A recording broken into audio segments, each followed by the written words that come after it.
আর এই পাশে একটা দোকানে সব ঘর সাজানোর জিনিসপত্র ছিল। এইগুলা ম্যাট ছিল, আবার অনেকে এগুলা শোপিস হিসেবে ওয়ালে হ্যাঙ্গিং করে রাখে, ডেকোরেশন করে, ওয়াল ডেকোরেশন করে।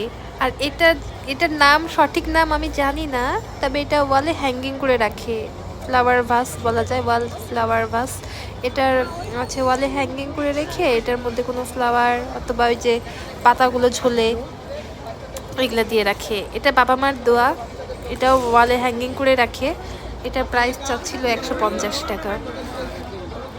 অনেক সুন্দর সুন্দর এগুলো সব ম্যাকারোমের জিনিসপত্র। এগুলি মিররগুলো খুবই সুন্দর। এগুলো প্রাইস অনেক বেশি ছিল, 600, 500, 700 এরকম করে দাম চাচ্ছিল। অনেক কিছুর দাম এখানে 120 টাকা ছিল। আবার এই যে মামা যে জিনিসগুলো বানাচ্ছে এটার প্রাইস ছিল 100 টাকা করে। এই যে বেতের এই জিনিসগুলো, এগুলো খুব সুন্দর ছিল।